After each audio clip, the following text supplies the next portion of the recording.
Sean todos bienvenidos. En esta oportunidad quiero conversar sobre un tema que para mí es fundamental y que ha sido el tema central de mis investigaciones en torno al teatro latinoamericano y es el teatro político. Vamos a tener dos videos. En este primer video voy a conversar sobre el teatro político inicial. Y hablamos de un primer movimiento que está asociado a precisamente los movimientos de la izquierda latinoamericana a partir de los años 60, recorriendo toda la década, también incluyendo la década de los 70 y parte de los 80, en donde se da un primer quiebre y donde surgirá una nueva manera de hacer teatro político en América Latina. Pero para ello dedicaremos un segundo video. En este primer video habría que decir que podríamos pensar dentro del contexto latinoamericano en un teatro político que tiene que ver con el discurso republicano y la fundación de las repúblicas a final del siglo XIX.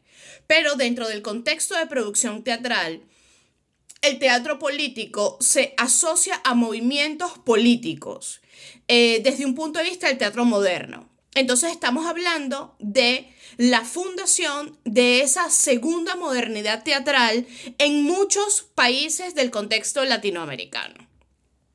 Esta segunda modernidad teatral va a tener varios frentes vinculados con una comprensión nueva de las vanguardias europeas, por ejemplo, de principios del siglo XX, una revisión de algunos discursos canónicos hasta entonces que van a ser proyectados de otra manera y estos discursos que se vinculan con los movimientos de la izquierda latinoamericana.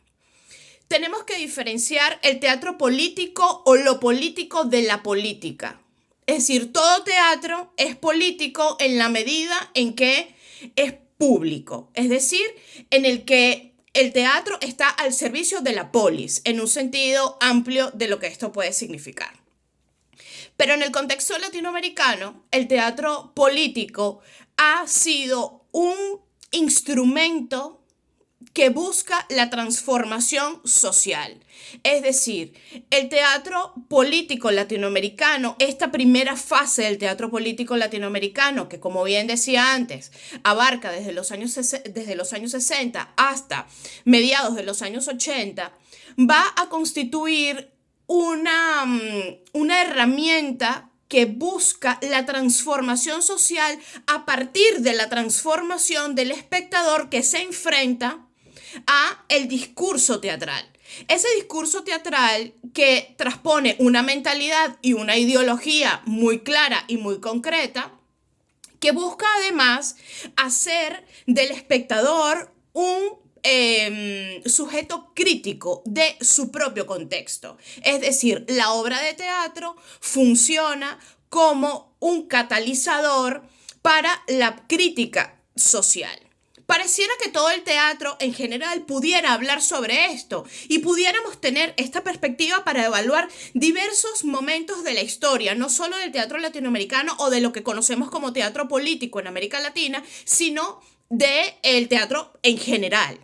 Porque si nosotros vamos al contexto de la tragedia griega, por ejemplo, para hablar del ejemplo máximo, nos vamos a encontrar que la tragedia griega persigue precisamente tomar el pasado mítico histórico para cuestionar su presente. Eso es una postura política ante la realidad, ¿ok? Y una postura crítica y una postura que nos va a permitir tener como espectadores un punto de partida para tener una reflexión sobre nuestro rol en la sociedad.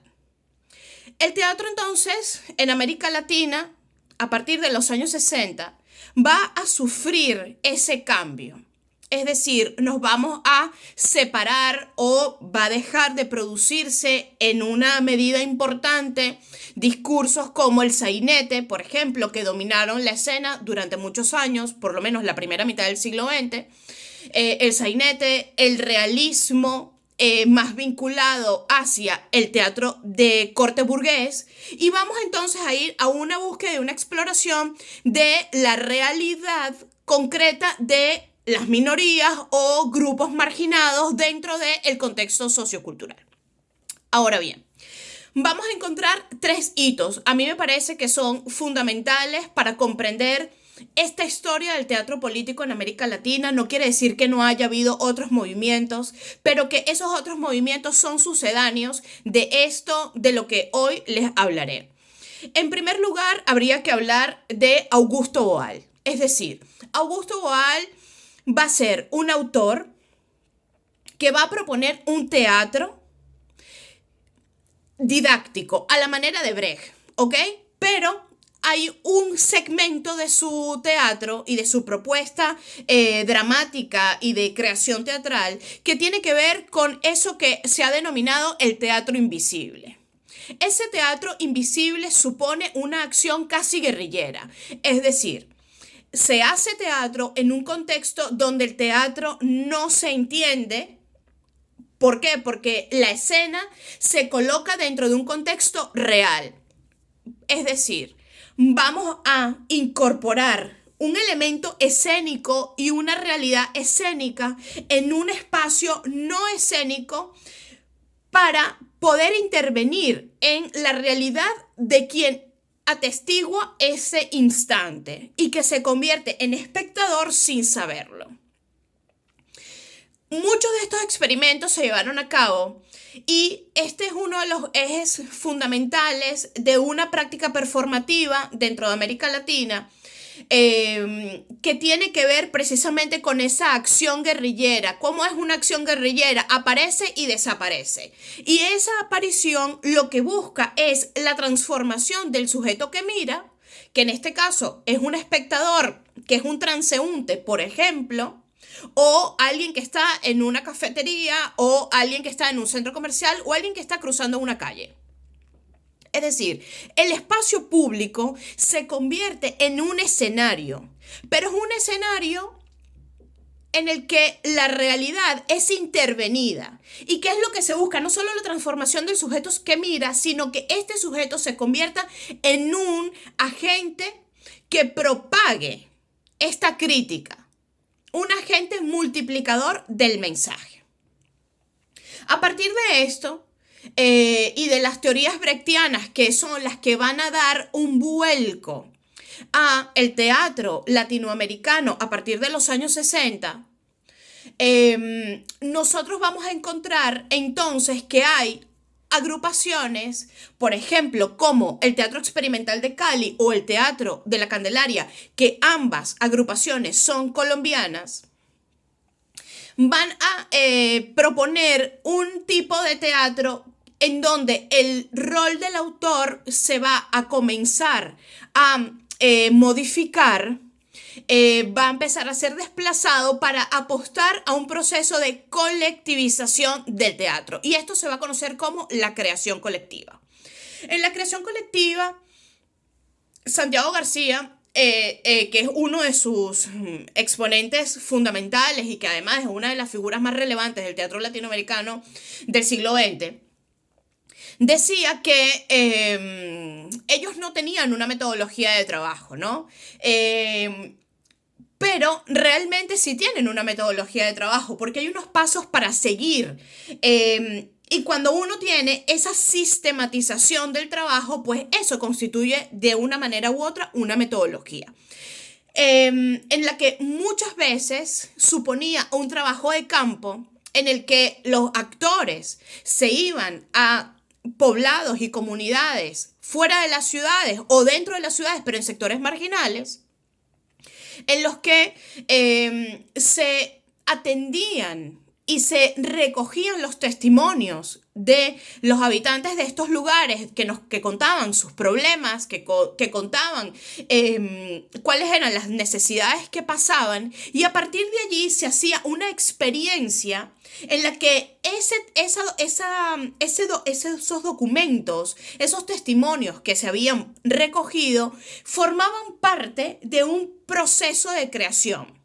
Ese proceso de creación buscaba poner en el escenario las historias y buscaba poner en el escenario los rostros anónimos de estas comunidades. Es decir, desplazar el centro de la mirada a el margen.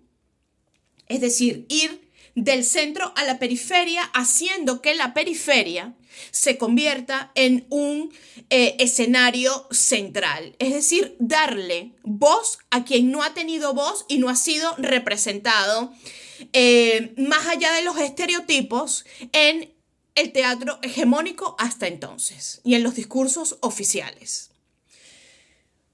Tenemos entonces Augusto Boal y la creación colectiva, pero además vamos a tener un fenómeno teatral maravilloso que da cuenta de la potencia real del teatro.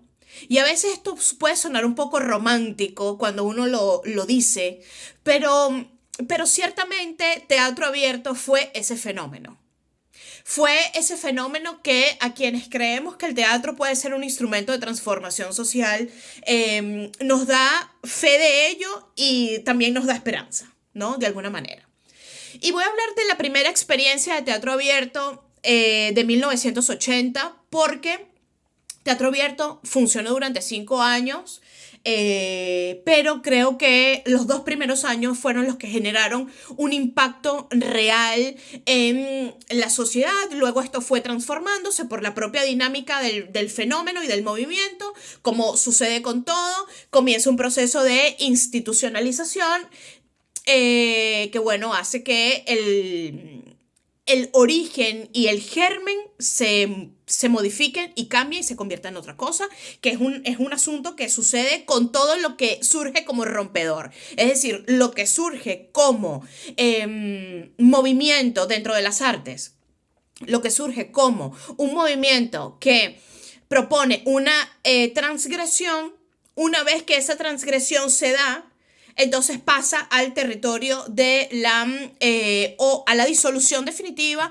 o pasa a una suerte de disolución de su idea originaria, pero que se convierte en otra cosa, que es la institucionalidad.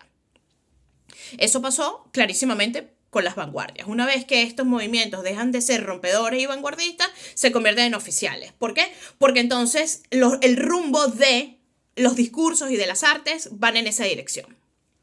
Muy bien, entonces una vez que se tiene en cuenta esto, hablar de teatro abierto es fundamental.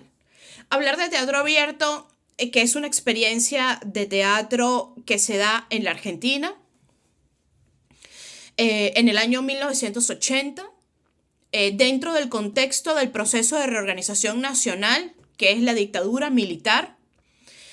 Una dictadura militar que deja como resultado 30.000 desaparecidos. Una dictadura militar que censuró el teatro, que cerró teatros. Una dictadura militar que prohíbe la enseñanza de las artes escénicas y que en 1980, encabezados por Osvaldo Dragún y un importantísimo número de directores, dramaturgos, productores, actores, todos organizados para hacer una gran actuación que va a suponer un despertar de la sociedad. Una sociedad que hoy por hoy sigue fragmentada, una sociedad que quiso pasar página, pero cuando hay 30.000 desaparecidos, la praxis social quizá no es tan eficiente en ese sentido, ¿no?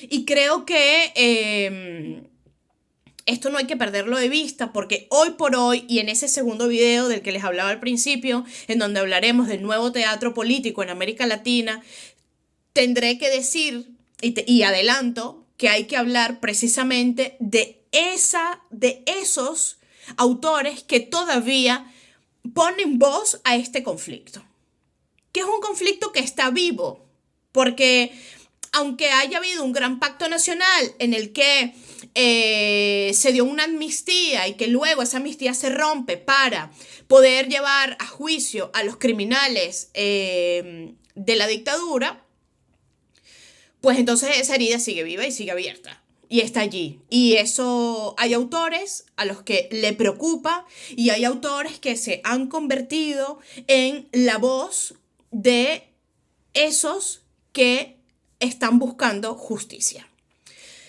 Pero en el teatro abierto también teníamos ese principio. Es decir, vamos a hablar de lo que nos está sucediendo. No podemos decirlo frontalmente porque nos van a llevar presos, porque nos pueden matar, porque puede haber represalias. ¿Ok? Entonces, se da un esfuerzo creativo maravilloso en el que la dramaturgia hace un intercambio de procedimientos, en el que la dramaturgia se sirve del realismo, el absurdo, y otros teatros para construir un discurso que a partir de la metáfora y la metonimia va a construir una posibilidad de entendimiento con el otro. Dentro del teatro abierto hay muchos autores importantísimos, pero hay dos que a mí me resultan centrales, que son Griselda Gambaro y Eduardo Pavlovsky. Griselda Gambaro va a tener una amplísima obra vinculada con estos temas de las desapariciones, con el problema de la dictadura y con sus consecuencias en el funcionamiento de la sociedad. Y Eduardo Pavlovsky también.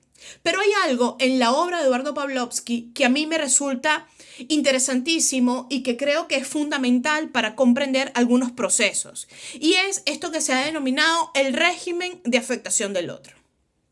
Es decir, dentro de un sistema dictatorial donde la tortura es un brazo de ejecución muy importante para los organismos de represión del Estado, encontramos que Eduardo Pavlovsky va a proponer una revisión del rol del torturador. Es decir, creo que un poco asociado con la tesis de Hannah Arendt sobre la banalidad del mal, por ejemplo, que está vinculada con el juicio a Eichmann en Jerusalén, que es un libro maravilloso y que debería ser de lectura obligatoria en la vida. Creo que Eduardo Pavlovsky busca sensibilizar y movilizar al otro, porque sí, el torturador es un criminal, sí, lo es. No se le quita su responsabilidad, pero el problema no son los torturadores en sí mismos, el problema es el sistema de torturas que hay detrás. Es decir, el problema es que el Estado proporciona o promociona o instituye la tortura como un modelo de represión. Y allí es donde está ese punto de inflexión que hace Eduardo Pavlovsky con su obra. Es decir, nos hace cuestionar los límites éticos de la sociedad.